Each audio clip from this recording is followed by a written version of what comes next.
xisbiga mucaaradka wadani ayaa eedeymo kulul u soo jeediyay isla markaana cambaaraya xadhiga lagula kacay munir axmed cigaal iyo wariye cali mahdi jibriil isla markaana sheegay inuu soo gabagaboobay khilaafkii uu xidhnaa wariye cali mahdi jibriil oo ka galay kiiskaasi aqoon-yahan ilkajiir oonun lugna ku lahayn sargaalka ka xidhan xisbiga mucaaradka wadani munir axmed cigaal waxaa sidaasi sheegay axmed ciid yare waxaana uu yidhi sida tan وما عطاتينا كهذا مركان حبتي وقاني أنا كسبح ويان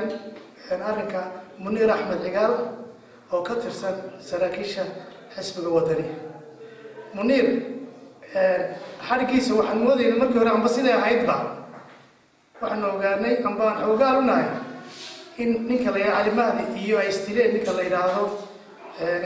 نكلا يرا تشيف لودي رأي كحالة محكمة دي مع ورقة لسمي ورقة برجوية ذي بحيان سيد الشرع دقة كأنه أي ورقة دي نوتاي شرعي كالقرتين أي يبدو مستين منير أحمد قال أو كحنا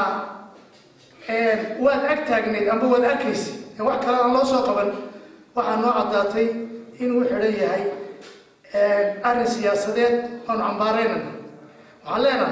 مدحوينات جمهورية الصومال مدن أحمد محمود سلايو مدحوينه وهذا كرنا يسوي حنا كادرين تحسب كلمية رجي كل صو شقية بانها رجي كاجت تجي عند حسب كاجت تجي أيام كم مدها أركتدا ما بعد السلاي أمبا مدحوينه كبعد يدلك حكومية رجي بان كم مدها سدا رجي كوجالي حسب وطني أيانها مثل مدحوينه دقة كاجم ماهين إن قف لو عبوديو أما لو قبته waxa uu sargaalkani u hadlayay xisbiga mucaaradka wadani oo ku tilmaamay xukuumadda uu garwadeenka ka yahay mudane Axmed Maxamed Maxamuud Siraayo inay dul hooganayso isticmaalka qabyaaladda isagoo amuurtaasi mar kale ka hadlayna waxa uu yiri sida tan aanu la saxma abaalka wala inagu leey dad badan bay inagu leey waxay inagu leey ugu horeeyo xusud mudan oo meeshii ugu horeysay inuu kaambeynka ku jira kaarbadka lagu dhigay waxay degmada Oodweyne inaad xasuusato mooyaan waxayna ku leh reer Axmed Dagax waxayna ku leh reer Salaxley waxayna ku leh reer Sanaag waxayna ku leh reer Sool waxayna ku leh mulkiilihii hotelka markii Soomaaliya Hargeysa oo dhan lagu diiday meel aynu shir ku qabsano albaabada furay baynu ku leh waxayna ku leh kuwa hantidayna la daba joogay aadan baradho gacmo dheer Allah u naxariisto دكتور عبد الله دكتور نيكلا يراهدو